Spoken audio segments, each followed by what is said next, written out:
but I sold the company to Jonathan Campbell. Actually, I gave the company to Jonathan Campbell, and then he moved the company to Real brokerage. But moving back, get it back. yeah, I can put you in touch with him for sure.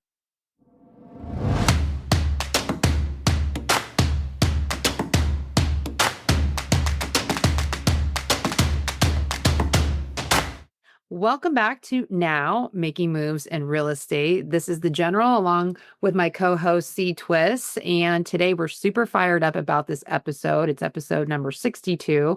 We're sitting down with one of the most strategic minds in real estate and private equity, Mr. Don Wenner.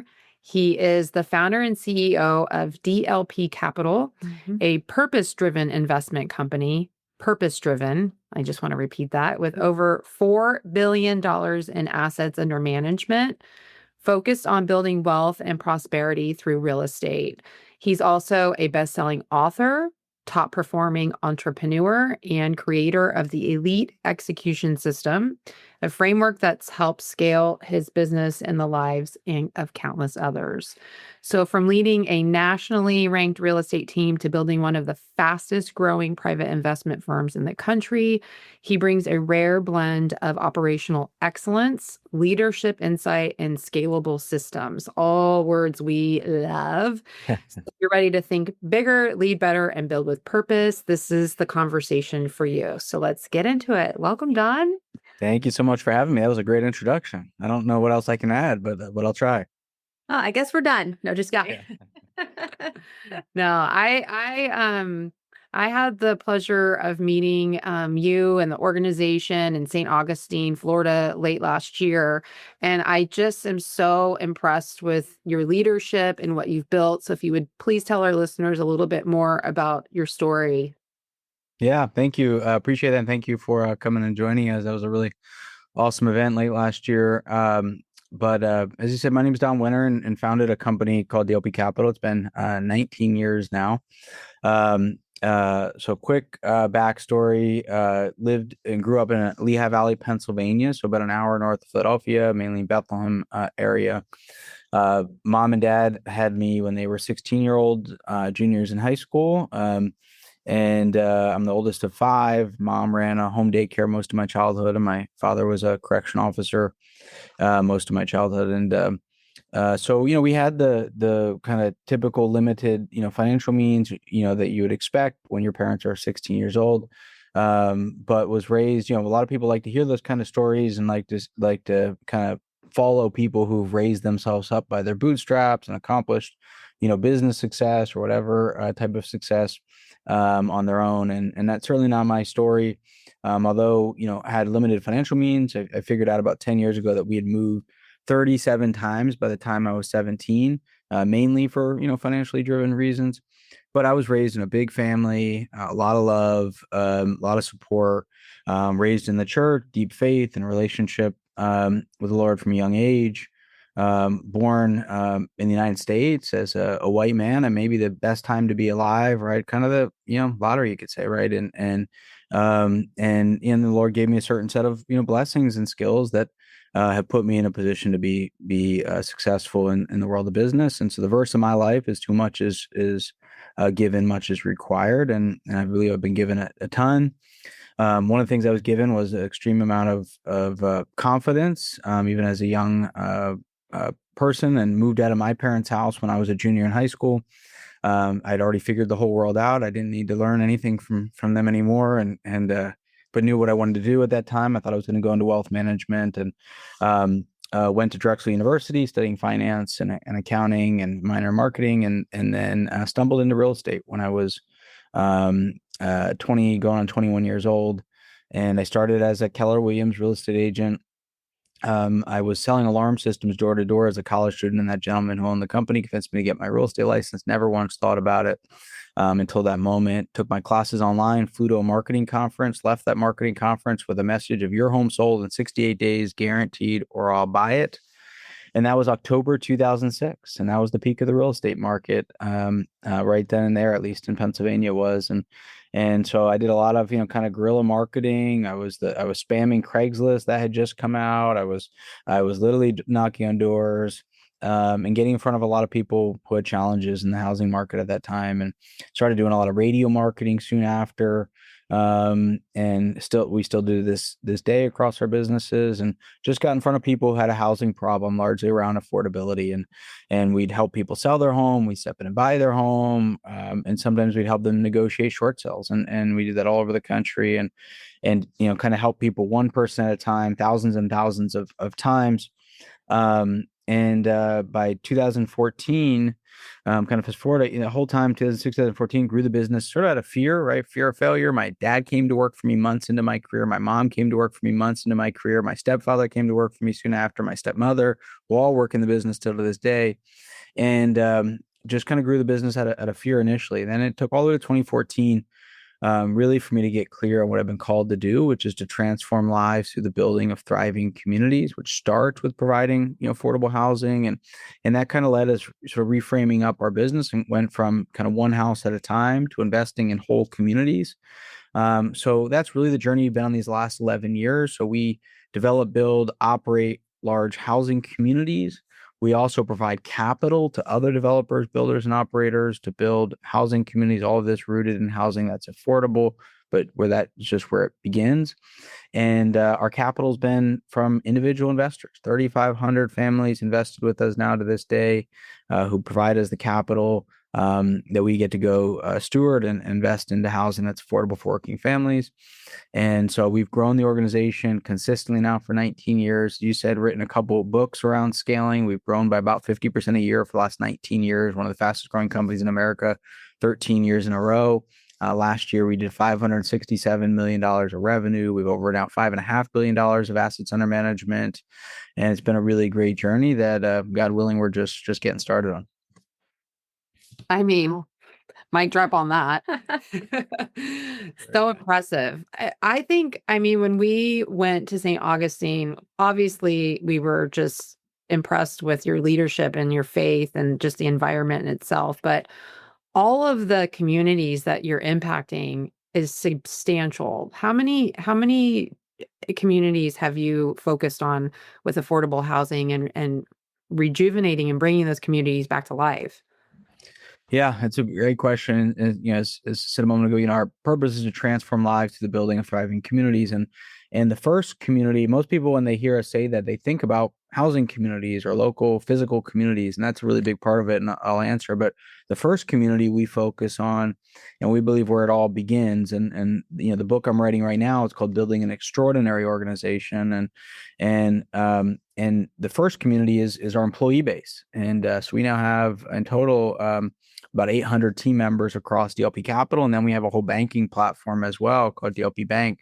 And that's the first thriving community that we invest into, with a focus on transforming the lives of our colleagues. And those colleagues, those team members, work at the physical communities we own in many cases, or within the local communities we're a part of, such as here in St. Augustine, Florida, where I'm talking to you from, or Lehigh Valley, Pennsylvania, where we have offices, or Asheville, North Carolina, et cetera. So we've invested in hundreds of housing communities. We've owned about 150 total communities, each one having anywhere from 300 to 1,000 people living in them. But then usually it's the physical community we're investing in, we're pouring into our residents in a lot of unique ways that then makes a ripple effect into the communities they're a part of. And the really cool part is, that's what we've done directly as a developer, builder, owner.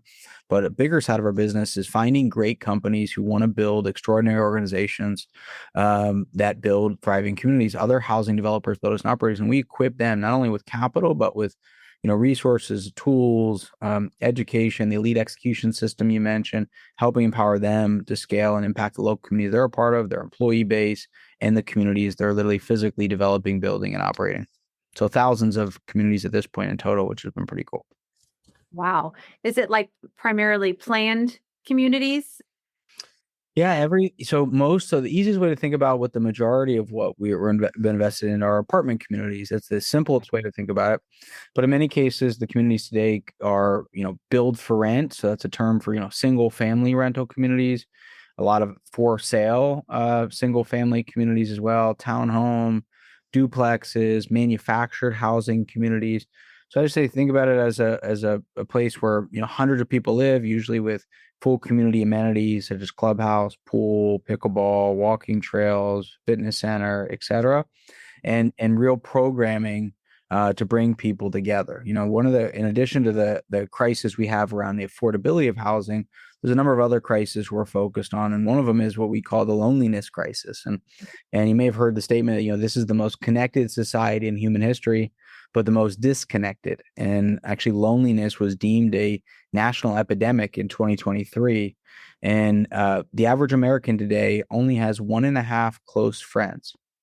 Very seldom does that one or two friends live in the same place as you live. And for renters, that's even worse. Where very seldom do they even know the people who live in their community. I've been saying for 19 years we invest in safe, affordable housing. Well, safety isn't the gates or alarm systems or police patrol. It's knowing your neighbor and them knowing you, and that knowing they're looking out for you. And that's what we invest in. People really knowing each other, serving one another, being a part of a community together. Wow. Mm-hmm. And how many states do you currently have these communities in right now? We own communities in 17 states, I believe, today. And then we have investments in a total of, I believe it's 26 states today. So, largely across the Sun Belt, states across the country, predominantly up through Pennsylvania. I imagine there's some criteria around what communities or what areas you would consider. I mean, yeah. So, housing is in many ways, when you think about it from an investment standpoint, which is where it starts, is we have to be able to generate what our investors expect from us, which is double-digit returns, regular distributions, liquidity, and peace of mind. And so to deliver those things, we need, to be invested in places that are solid investment opportunities. And in real estate, fundamentals are pretty simple in that it's about supply and demand. So you want to be in places where people are moving to, where jobs are moving to, where there's going to be demand for housing that's affordable. And then within those markets, we have to be in the specific places where the incomes can support the cost of housing, which is a challenge across the country. So generally speaking, we're in the states where people are moving to. So Florida and Texas are our top two states by far. Those are the two states where 61% of the nation's population growth is today. And then we're investing in places with at least, $60,000, $70,000 area median incomes. And because the housing we're investing is not subsidized housing. This isn't for people on vouchers. This is for your proverbial teacher, social worker, police officer, people working, struggling to afford the cost of living where they live. And it doesn't matter if you're in California, if you're in Pennsylvania, you're in Florida, you're in Texas, you're in a small market, you're in a large market. No matter where you're at in the country, housing affordability is a problem. Mm-hmm. And what I like what you've done with your acquisitions is really, not redoing them so they're high end, right? But they're not that low end where it's like slap the lipstick on the pig, right? Yeah. Like I feel like you're real intentional with what you do with the properties that you're acquiring so that, it doesn't feel like while it's affordable, it's cheap. Yeah. That makes A lot of people would call most of our properties Class A, or some you call Class B is a term people use, Class A, B, C, D. But these are nice communities that are well kept, well cared for, clean, no littering, no mess, all the units fresh, and all the common areas well maintained with full set of amenities in almost every property. Like I said, of clubhouses and pools and pickleball and walking trails and fitness centers and activity schedules and people there who know you and care about you. We have on-site ministry resources at almost all of our communities today, people, welcome committees, people coordinating community events, people running Bible studies, prayer groups, yoga classes, financial literacy programs, after school kid programming, parenting classes, you name it. And then online social technology that helps create connection points outside of the physical events, creates community within the physical community people live in, but also then creates community amongst the different communities we own across the country.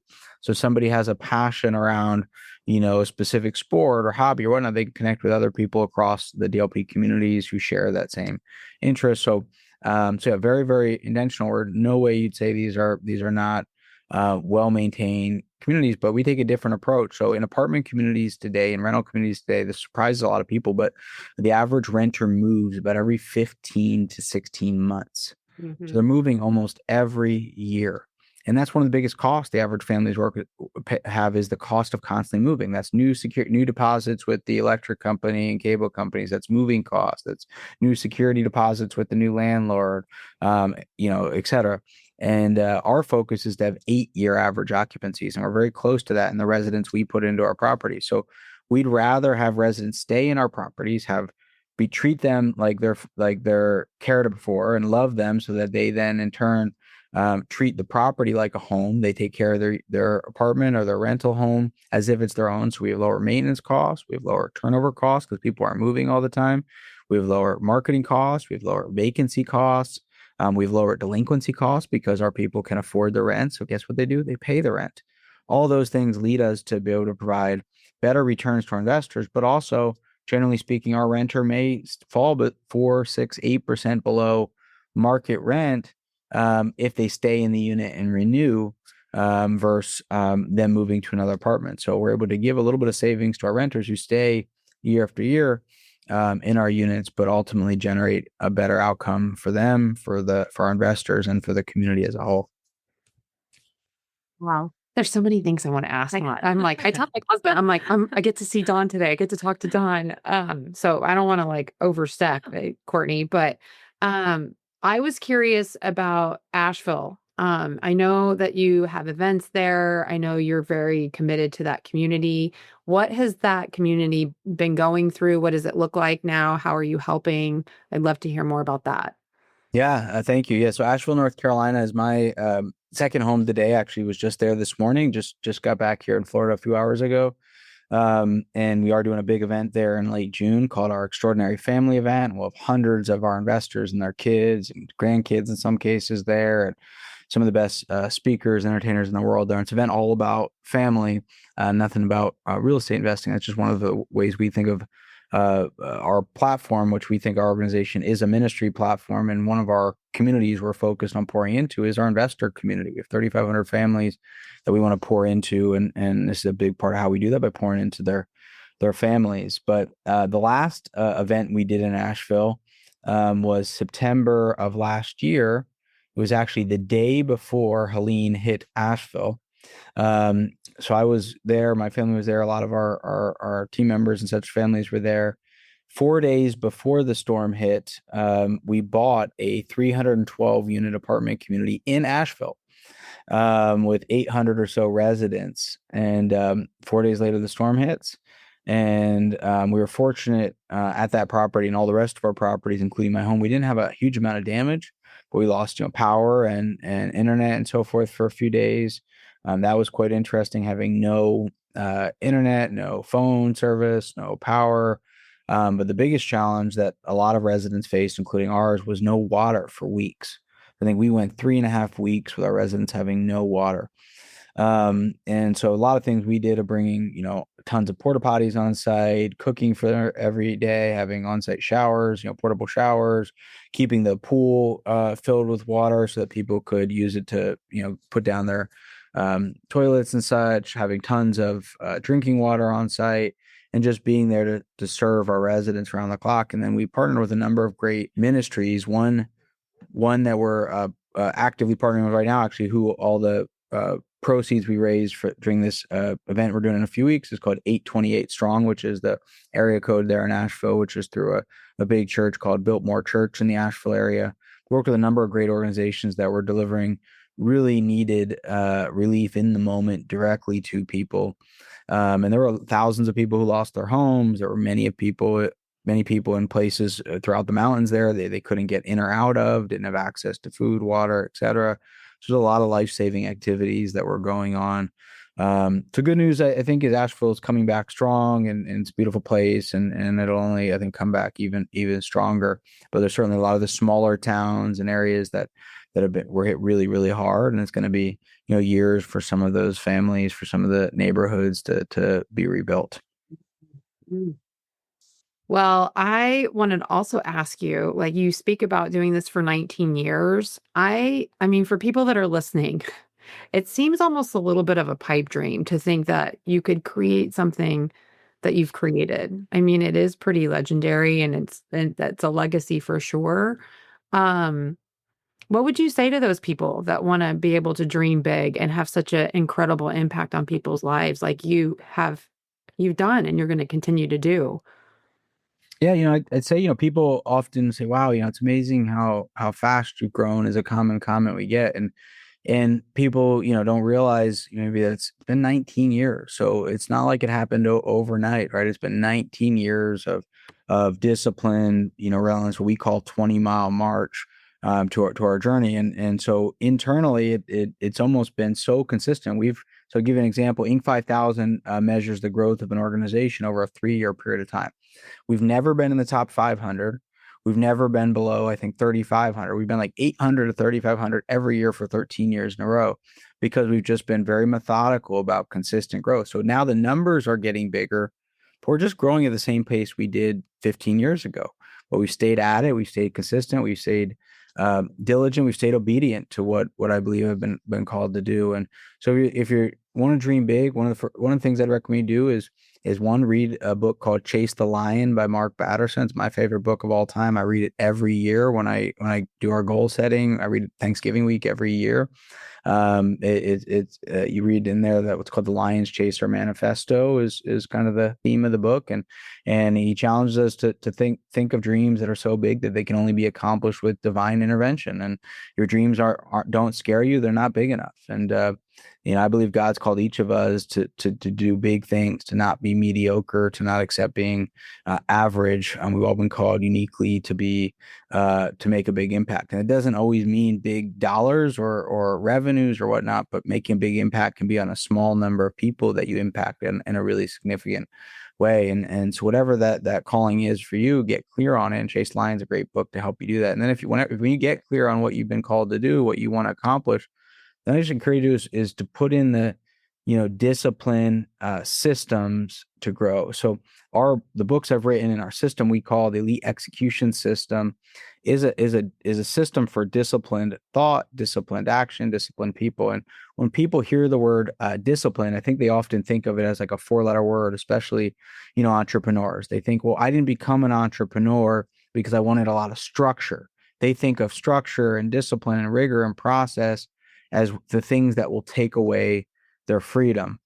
And that's the exact opposite truth. So discipline and rigor and process is what will give you freedom, right? Because, I believe what's equally as important as being successful and attacking your dreams from a business standpoint is at the same time accomplishing your goals in the other areas of your life. And so we call it the 8 F's of life, which are faith, family, friends, freedom, fun, fulfillment, fitness, and finance. The start of my statement of what I want to be remembered most for is I want to first and foremost be a hero in my own home, right? And if I'm not a hero in my own home, I'm not present with my 3 boys. If my family thinks I'm a fraud, and people bring me on a podcast and think, wow, how impressive my family. So that's not really who he is, or he's never present or not home. What does that mean, right? So you need the discipline and rigor so that as you grow and you go from doing everything yourself to being able to enable and empower other people to take on key priorities initiatives, you need the rigor in place. And the longer you wait to do that, the longer you fight it and you try to just be, an incredible individual producer with a bunch of people supporting you, the harder it will be to make that change later. So putting in discipline, the most common sort of system out there today is called EOS, the book Traction, which is kind of the stepping stone to the systems that we use. But that's a great place to start. And having a system or a process in place like EOS or Traction, committing to that rigor and not being afraid then to hire and to invest in people, to pour into them, and empower them to be a part of going out and achieving the goals you have set is really big. If I didn't take those steps, I'd still be out on, listing appointments all day, every day, right? I mean, that's for a few years, I was on, 3, 4, 5 listing appointments every day, 6 days a week, right? And then I hired a full-time driver to drive me so I could be more effective on the appointments. But then I brought him into every appointment. So then he learned how to do it himself, right? Then we created a video process so that other people could go out there and deliver the same presentation and train them up over a couple years. And then, that allowed me to get out of my real estate brokerage, which I haven't sold a home in, I don't know how many years, 12 or 13 years, and done that across each of the areas of our business. So yeah, if your dreams doesn't scare you, it's not big enough, and challenge yourself, right? Just living the American dream. If you're on this podcast, I'm sure you have enough opportunity and skills and abilities and relationships that you can do more than just achieve the American dream yourself, that you can just, have a nice home and live comfortably. And that's not enough. If you're able to get to that point, then coasting isn't enough. We've all been called to use the gifts we've been provided, the opportunity we've been provided to do more. Mm-hmm.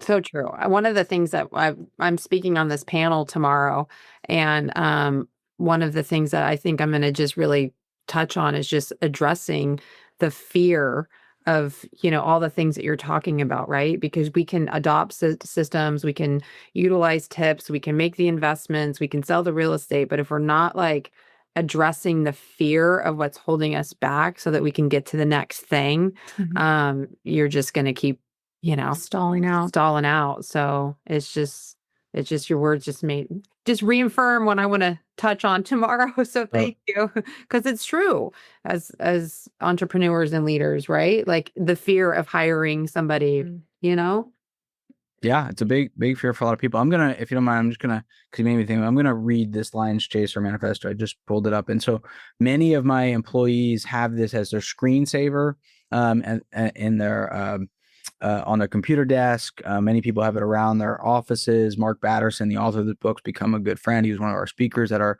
event in November. So this is what the Lions Chaser manifesto is. Quit living as if the purpose of life is to arrive safely at death. Run to the roar. Set God-sized goals. Pursue God-given passions. Go after a dream that is destined to fail without divine intervention. Stop pointing out problems. Become part of the solution. Stop repeating the past. Start creating the future. Face your fears. Fight for your dreams. Grab opportunity by the mane and don't let go. Live like today is the first day and the last day of your life. Burn sinful bridges, blaze new trails, live for the applause of nail-scarred hands. Don't let what's wrong with you keep you from worshiping what's right with God. Dare to fail, dare to be different. Quit holding out, quit holding back, quit running away, chase the lion. And most people are held back over fear, as you said. And reading that book, I read it at least once every year. And there's another great one is Purpose Driven Life. If you never read that book, #1 best-selling book of all time behind the Bible. And you have a calling on your life that's bigger than you having a more comfortable life, having a bigger TV, a nicer car, a better vacation. You've been called to do more. Amazing. Well, I think that's going to be my next book to read. I have a whole stack of books. I just got back from Summit. So I have all these books I thought I was going to read, but that one's next. Yeah. And two, I'm going to print that out, put it in my office. Yeah, so good. I just did a video of it, so I'm going to share it on social media. So that's going to go up today. I feel like there was so much more I wanted to ask you. I just want to let you know I'm incredibly impressed with your organization. I mean, Kelly, she's been amazing. Single-handedly, she is what kept us interested in your company. And then going to the event, hands down, was such an amazing event. I was like, John Maxwell. I told Courtney, I'm like, John Maxwell. And I don't know if you know this, but we brought our daughter with us. Awesome. You did not know that. Daughter. She was up there with John Maxwell. I think she was like the only child in that front row. I'm like, she loved it. She loved John Maxwell. I thought it was going to like fall a little flat. Everyone loves John Maxwell. But she loved him. So well done. We met with multiple companies and there was zero question that your company was the one we wanted to invest with. So great job. Thank you. One thing, you don't mind, I'd love to just add. So the book I'm writing right now, as I said, is called Building an Extraordinary Organization. So the first book I wrote, which is written to business owners, called Building an Elite Organization. The first person who ever read that book was Gino Wickman, the author of EOS Traction. And he called it EOS on steroids, is what he called it. And I want him to write the foreword. He's become a friend. And so the book, I wrote that book now 6 years ago. So we've more than 10x the size of our organization, but then we've also helped a few hundred companies implement at least parts, if not all, of the elite execution system. We have many companies that run our technology and such. We've learned a lot over the last 6 years, but the most important thing I'm doing is I'm reframing, and I sort of missed the mark in doing this well in the first book, reframing the purpose of business. And so an extraordinary organization is an organization committed to extraordinary execution, doing the hard work to build an organization that can endure market cycles, volatility, and senior leadership succession. An extraordinary organization, it understands that business is ministry. And for a lot of people, they get confused right there, and they never thought of that, right? The more typical story is people build their business, their career, then they retire or sell their company, and then they think, all right, well, now I'll go make a difference. Now I'll go make an impact. Now I'll go from success to significance. But you can do that right here, right now, while you have a platform, while you have an organization, while you have influence. Our businesses are ministry platforms if we treat them that way. If we invite the Lord into our business and treat our business as an opportunity of worship, and if we accept the great responsibility and opportunity to positively impact and transform lives through your business. An extraordinary organization recognizes that they have to build a thriving community with their employees first. We own a bank, and we're merging that bank with another bank right now called Regent Bank. And my soon-to-be partner, Sean Copeland, wrote a book called 94X. And 94X is the math that if one of your employees or somebody you work closely with goes to church, they spend 94 times as many hours in their job as they do in the church, which means we as business leaders have such a greater opportunity to pour into and impact the lives of our team members than the greatest pastor in the world can, because we spend so much time with them. And recognizing that opportunity and that responsibility is why Billy Graham said the Great Commission will be won in the business community. So we reframe and realize the opportunity to use our platforms for ministry. It changes the whole meaning and can raise up the energy level to go out there and do bigger things. Another great speaker was at our November event, has become a really good friend, Tim Tebow, says that a calling is both urgent and divine. And so for a lot of people, especially Christians who feel they know what they're called to do, they think that their calling is enough, that because they're doing it for Jesus, then they don't have to really push that hard, right? It's in his hands. No, once you figure out what you're called to do, there's urgency to go out and do it and make a difference. And that having urgent and divine, both of those together is empowering. And a lot of us don't recognize that. We allow fear to keep us comfortable, to not go out there and challenge ourselves to do more. Mm-hmm. So when's that book going to be released? Early next year. Okay. Okay. Great. We'll make sure to get a copy. Well, I've read the other ones by then. Yeah. Awesome. I definitely want. Oh, go ahead. Well, I was just going to say, we ran EOS because we had independent brokerage before coming to XP. And then I restructured when we came over and we've gotten out of our habits with our rocks. And so it's just such great timing because Michelle and I are growing an organization together, and we're okay, it's time to get back on the wagon, get that discipline that we had been so bad. An awesome system, EOS. Yeah, for sure. Yeah, but just the fact of bringing in the ministry to it. One, a lot of leaders are very lonely. And I feel like that itself is a good reminder. You're not alone. You're not doing this by yourself. And there's just so much more purpose when you connect the dots that way. I love it. Well said. Well, thank you so much for your time, Dawn. There's still so much I want to talk to you, maybe another podcast, but sounds good. At this point, I'm going to get Courtney and her husband and my husband, and we're going to go to another event because it's just, they're so informative for one, when it comes to all of the options with investing in DLP Capital. It's not just the multifamily housing. There's many that we didn't even touch on. But yeah, at some point, I want to get my girl and her husband to meet you. And if you can tell our listeners where they can tap into.